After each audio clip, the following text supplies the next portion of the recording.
Merry Christmas to all you poker players out there.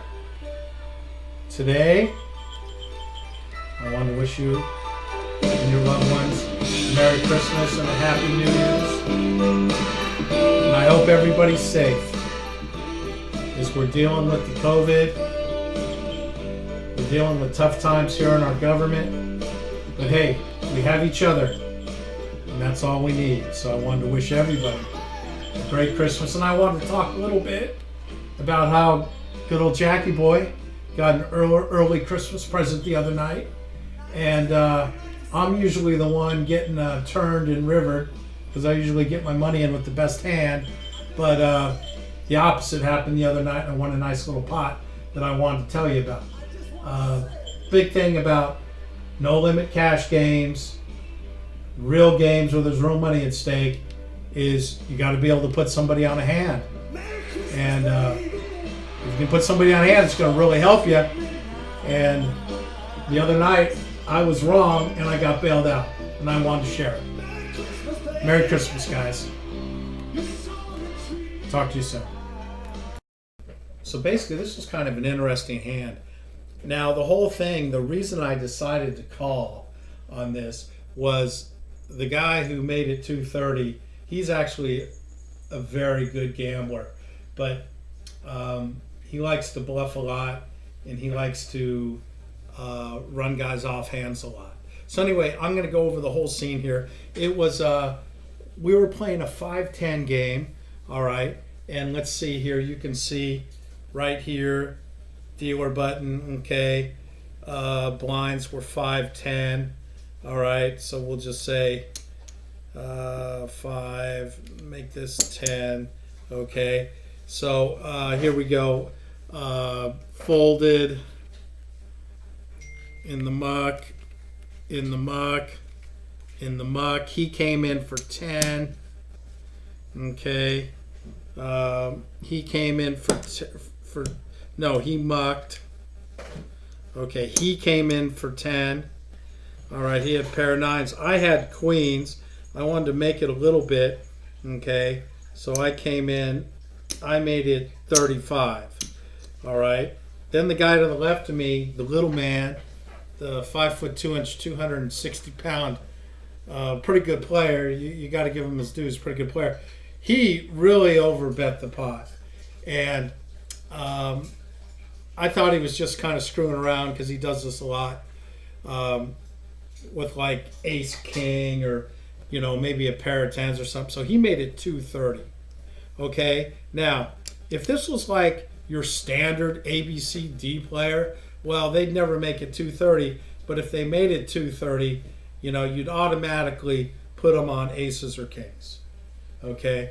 But since it was Peter, who's a little reckless, and then we had this guy over here, the first to act, is a very loose, crazy player, and not a bad player. People will sit there and say, oh, he's loose, he's crazy, but that doesn't mean they're a bad player. That just means they like to play more hands. So I think what he was hoping was that he could draw this guy in and buy the pot later. So he made it 230. Queen Jack suited called, which is kind of a loose call, but understandable. All the way over. Jack 7 mucked. Pair of 9s. He was here to play. He was not a bad player. He called to make it 230. Now I had a decision. Okay, I'm sitting here with a pair of queens, and I got to decide. If I have the best hand right now, I'm not going to just call and hope to hit 2 outs, okay, and have somebody hit an ace or a king or somebody flop a set on me on the flop. If I believe I have the best hand, and I was sitting here actually, let me see what I had. I had about $1,000. Okay, so let's. I had 1,000 behind. All right, so I had 1,000 behind.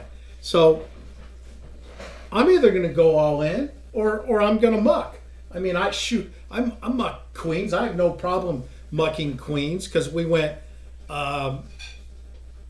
call, raise, re-raise, right? But once again, this isn't a standard player. This guy's kind of all over the place. Call. This guy will call with anything. Call. That's what I put him on. I had him on a small pair. Okay? So I felt that I had the best hand. And there was already $700 in the pot. So I went all in. And to me, that's just an easy call. Either if you put them on aces or kings, you muck. If you don't want to gamble and you think they have ace king, because you're just like a 52-48 favorite if you have queens over ace king, you can also muck. But if you think you have the best hand, you got to play. So I went all in. Okay. Peter, this is when I knew I was in trouble. Rather than just call, he went all in. And he had a little more. He had a little over $2,000. So he went all in. Then it came to the crazy guy. And he sat there and he acted like he had kings and all this stuff. And he dillied and dallied around for about 3 minutes and he ended up mucking. Okay, went around the nines mucked. Okay, all right, so here we are. Back to he had 1,000 in there. Okay, boom. All right, so 1,000. There's close to $3,000 in the pot. All right. Once again, if I would have put Peter on aces or kings, I would have never called. But I really thought he was trying to get into a showdown with seat one and just scare everybody off. So I thought I had the best hand. So the flop came, and I was already in. Boom. There's your flop. Let's see if you can see it here. 4, Jack, 2. Okay. The turn was my money card. Queen gives me a set, and the river was a 7. Okay. So I got really lucky. I had 2 outs. I was 4% on the turn. 8% on the turn. And I hit one of my outs. So that was kind of a lucky play. But the point is, when you're playing no limit, you got to be able to put people on hands, and you got to be able to lay it down. In a normal situation, in a game, oh boy, just watching this basketball, this guy's just, oh man, he might be hurt. In a normal situation, I would have laid that down. But I thought Peter was trying to run a game here on one of the players. And I wanted to put the pressure back on Peter because I was fully expecting him to muck when I went all in. But he didn't, and I got bailed out on the turn. So, hey man, that's poker. Everybody gets lucky. Sometimes even old Jackie boy. All right? Okay. We'll move on to the next segment. Well, I hope you enjoyed that little session. The thing is, when you're playing limit, it's all math, right? If the odds are there, you call. No problem. When you're playing tournament, no limit tournament, well, you got to go when the blind, you're starting to get blinded out, okay? But when you're playing cash games, really, really important to be able to put somebody on a hand and act accordingly. And the swings are just so brutal, You'll find people who are great limit players, and they can't handle the swings of no limit. But anyway, I hope you enjoyed the session. And once again, have a great Christmas, Happy New Year. And from everybody here in Scagnati land, we're wishing you the best. Scagz out.